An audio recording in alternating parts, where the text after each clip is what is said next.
सरकार, आपकी आज्ञा के अनुसार बिछौना तैयार है, पधारिए। आओ सीते।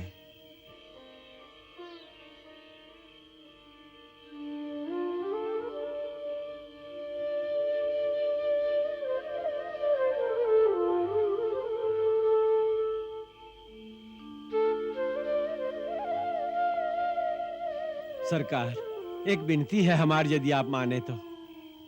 इतना संकोच क्यों? कह डालो जो कहना है। स्वीकार कर लेना, उसको ठुकरा न देना। अयोध्या जैसा चक्रवर्ती राज तो नहीं है, पर निषाद का ये छोटा सा श्रृंगेरपुर राज आपके चरणों में समर्पित है। गंगा मैया की सौगंध उठा के कहा तू, सारा राज आपका है। आज से आप हमारे राजा और हम आपकी प्रजा। मित्र कहत हो तो अरज को ठुकरा मत देना सरकार। मित्र, तुम्हारे स्नेह, तुम्हारे सत्कार और तुम्हारे समर्पण ने हमें भाव विभोर कर दिया है। हमें सदा गर्व रहेगा तुम्हारी मित्रता पर। सरकार ने हमारी बात मान ली।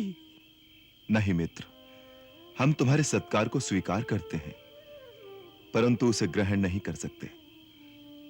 राज्य तो हमें अयोध्या का भी दे रहे थे पिताश्री। कहा तो सरकार, वो तो आपको राज्य से निकाल दिए हैं।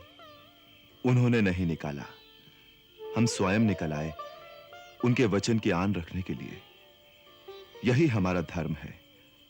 निषाद राज, उसे पालन करने में हमारी सहायता करो। अब प्रभु, आपके संकल्प के आगे तो ब्रह्माओं हार जाए। हम तो हैं ही तुच्छ। हमारे भाग में आपकी सेवा नहीं होगी। जाओ, अब सो जाओ।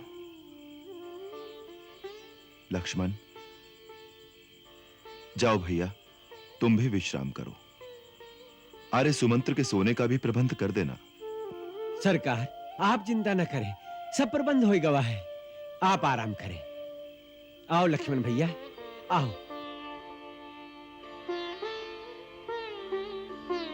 सीते, तुम भी सो जाओ। वन में तो ऐसे ही बिछौने मिलेंगे।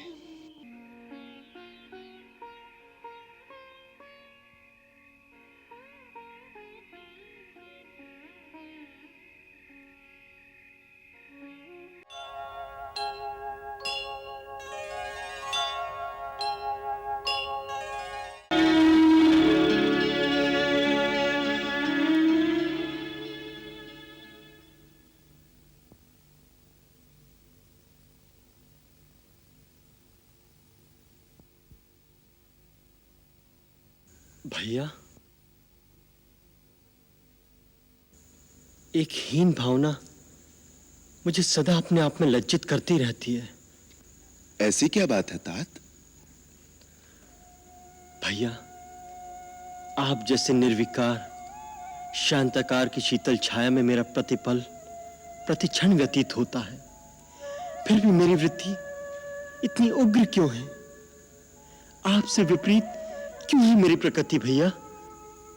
लक्ष्मण, तुम ऊख के समान हो, ऊपर से कठोर, परंतु अंदर केवल मिठास ही मिठास। बस यही हो तुम।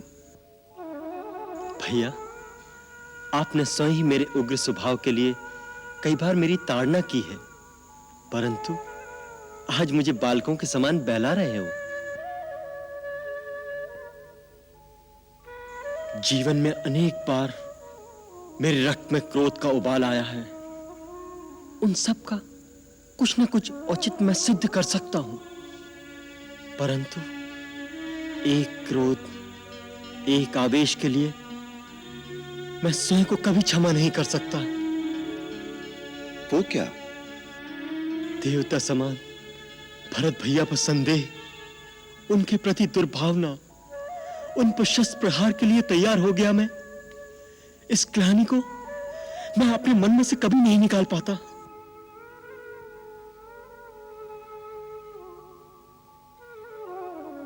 भूल चूक, भ्रांत भावना में भटक जाना मानव मात्र का प्राकृतिक स्वभाव है लक्ष्मण। भैया, पर आपसे कभी कोई भूल क्यों नहीं होती? तुम्हारी यह भावना अपने राम भैया के प्रति असीम श्रद्धा मात्र है। उसी के आवेश में उस समय भी तुम्हारे मन में भरत के प्रति संदेह उत्पन्न हो गया था। लक्ष्मण, वास्तव में तुम भावना प्रधान हो। तो क्या भावुक होना बुरी बात है भैया? नहीं, भावुक होना तो अति सुंदर बात है। भावना विहीन मनुष्य एक हिंसक पशु के समान होता है। परंतु जब भावना पर ज्ञान का अंकुश न रहे तो भावना के आवेश में कई बार भूल हो सकती है। परंतु जो आपकी भांति ज्ञानी ना हो, वो अपनी भूल का प्रायश्चित कैसे करे, अपनी भूल कैसे सुधारे? पश्चाताप से। तुम्हारे मन में जो पश्चाताप की भावना है, उसी से प्रायश्चित हो गया समझो। परंतु भरत भैया ने भी मुझे मन से क्षमा किया होगा कि नहीं? क्षमा का प्रश्न तो तब उठता है जब उसने तुम्हें अपराधी माना हो। भरत को तुमने अभी तक पूरी तरह पहचाना नहीं लक्ष्मण।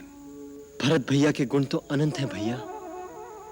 उन्हें वही पहचान सकता है जो सागर की लहरें गिन सकता हो।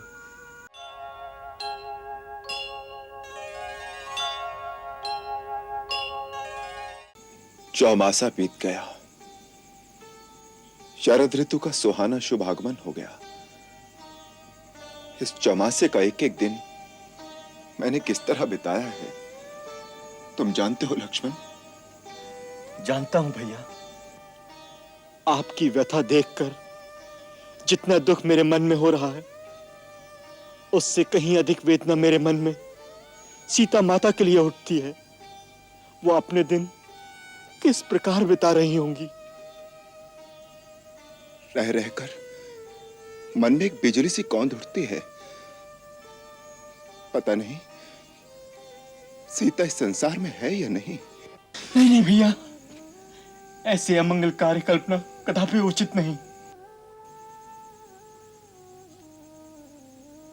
उसका कोमल तन ऐसी कठोर यातना कैसे सहन कर सकेगा। अपने को सर्वसमर्थ, सर्वशक्तिमान, सबका कल्याण चाहने वाला ये राम अपने आप के लिए कैसा असमर्थ बना बैठा है।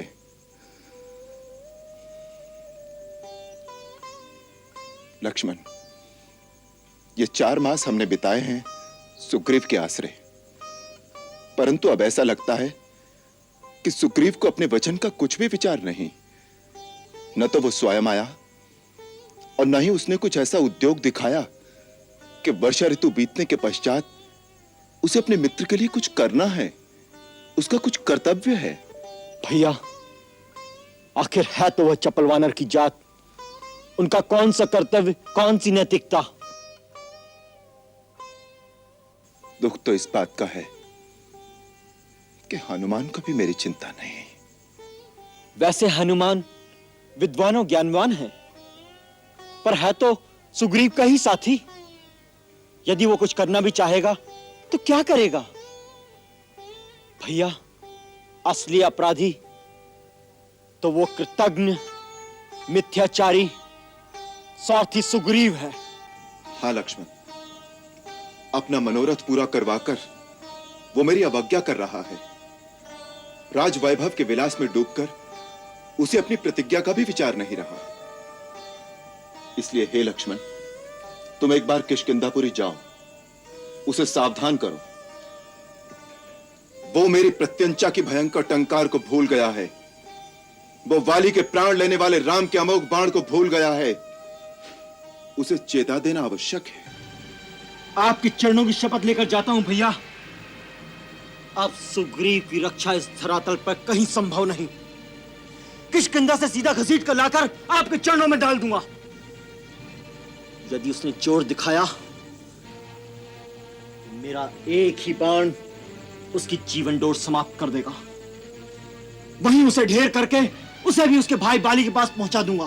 ठहरो लक्ष्मण, इतनी उत्तेजना और आवेश में भी अपने स्थान से जाना उचित नहीं। इस समय हमारे मन में जो उद्वेग उत्पन्न हो रहा है वो हमारे अपने कार्य सिद्धि में विलंब होने के कारण हमारी निराशा की हीन भावना मात्र है। तुम सदाचारी हो, संयम खोकर सुग्रीव का इतना अनिहित करने की बात सोचना हमें शोभा नहीं देता। हम सुग्रीव को मित्र कह चुके हैं, यह बात भी हमें भूलनी नहीं चाहिए। प्रेम का धर्म सबसे बड़ा धर्म है और उसका पालन करना सबसे पुनीत कर्तव्य। जाओ, समय और स्थिति के अनुसार संयम से काम लेना। हो सकता है हम मिथ्या ही सुग्रीव पर दोषारोपण कर रहे हो और वो वास्तव में हमारे ही कार्य में संलग्न हो। इस बात का निश्चय तो वहीं जाकर होगा कि इस समय सुग्रीव किस कार्य में इतना संलग्न है।